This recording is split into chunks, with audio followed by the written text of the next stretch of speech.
So, I am standing here with whom? Julien Laferriére. French, I'm guessing. French-Canadian, yes. Awesome. And the game we are going to talk about has been long awaited for many people, and will it be the conclusive story about certain Desmond Miles? I mean, I don't want to give any spoilers for people who haven't played the game, and obviously Desmond plays a pretty big role in the game. We really wanted to give as much screen time to Desmond as possible, more screen time than ever before. And what I can say though is that we didn't want to open more doors. You know, we tried to answer more questions than we asked. Basically, we tried to close a few doors so player can get some satisfaction behind the whole Desmond story arc. For all those of you who are viewing right now and doesn't realize by the t-shirt and the statue, we are currently talking about Assassin's Creed 3. And since I'm a huge fan of the series, I have all the previous installments. I'm wondering, in just a year development, how much new material and in-game depth have you been able to add from the previous game? Actually, we had 3 years of development of this game, so we started off right after Assassin's Creed 2 with basically the same core team of engineers that built AC2, AC1, and in some cases Prince of Persia. So we really had like a full 3 years worth of development of the game, so that's why we managed to have the tree navigation, the snow, the brand new engine, Anvil Next, the naval battles, and all this massive scope that we have for AC3. So for us, it was really almost like rebuilding the franchise in a way. We treat it almost like as a new IP, and we have 3 years of development behind it. So while you were currently developing the Revelations, you also were in development of Assassin's Creed 3. Is that what you're saying? Yes, same for Brotherhood. So right after AC2, we started to work on AC3 and on Brotherhood in parallel. Because that's one thing, because a lot of people criticize the series about there only being 1 year in between, but since there are separate teams that do different development, then of course you can have the structure as you're talking about.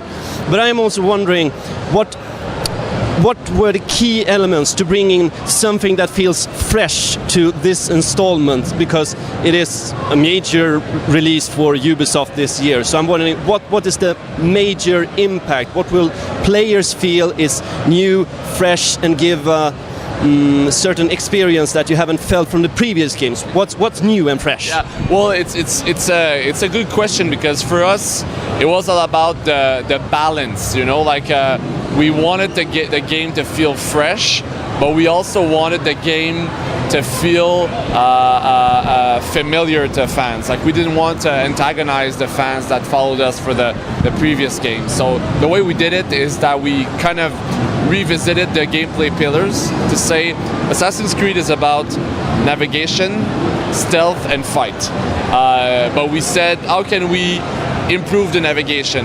Basically, navigation for us was all about the tree running, the new climbing, the trees and the rocks. Also, the snow changed the navigation a lot. The stealth was really based around the hunting, so having like opportunities to track your prey in the forest open up a bunch of new stealth opportunities that we also transpose in the cities. And please, do tell me more about that. The hunting. I've seen there's a crafting system. Can you tell more about that? Yes. For us, when we design the systems, we try to link them as much as we could. So hunting, for example, you hunt your prey, and if you're good, you're gonna. If you track your prey and kill it from close, you will get good loot. And with that loot, you can either sell it to merchants or stores around the cities and in the forest, but you can also use those elements to craft new items. So using your homestead by doing missions and fighting some skilled artisans, and using your resources, you can combine those resources to create new items that you can sell for a higher price. So that's an example of how the different systems that we built, the different gameplay that we built, tie in together. Two previous key elements that have had a lot of huge focus is the Brotherhood system, and also the development of the city to increase your income. How have you expanded these two or made changes whatsoever? Yeah. I think the renovation of the city was very Ezio. It was really fitting with the Renaissance period where there was a lot of patron, like giving some money to the arts and the artists, So it really fitted with that period.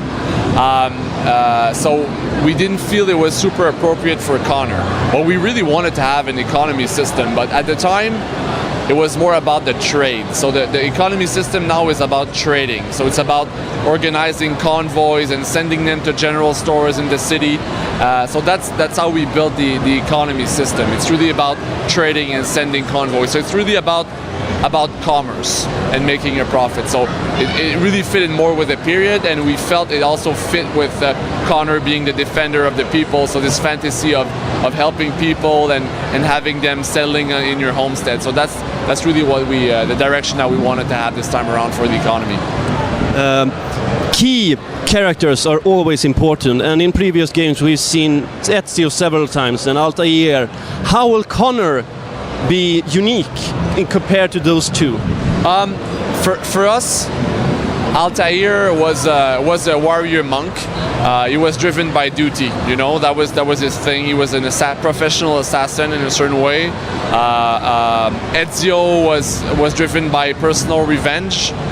He was like a swashbuckler, almost like a charming Italian. He was very flamboyant. So we had these two strong characters, and we said, how can Connor stand apart?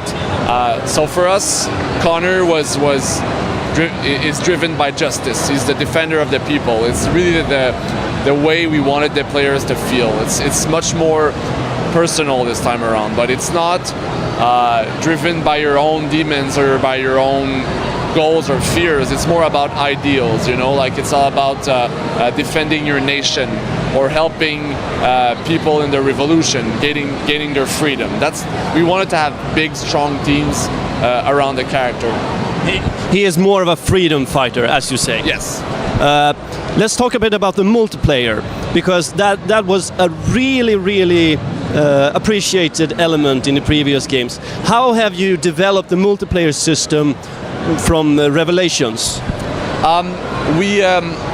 We kind of obviously building a multiplayer game is very different from building a single player game, because we're building those ladders and almost this competition. So you wanna keep your players a bit familiar with the way the game plays, but then again you always want to refresh and surprise them. So the decision that we made is that we would include new maps, new characters, and that would really fit the American Revolution, and also new game modes, but keeping the same sort of mechanics that made the multiplayer aspect so successful. So players don't feel completely disoriented when they pick up the game. And the new twist that we're bringing also is that we're branding it as an Abstergo entertainment product. So we're building on that Templar storyline, like giving like the other side of the medal kind of thing. Yeah. The game is now released here in Sweden, and for what platforms can you buy it on? It's on PS3 and 360. It's going to be available on Wii U at launch, and in a few weeks for PC as well. Well, there you have it at powergamer.se. Thanks a lot. Pleasure.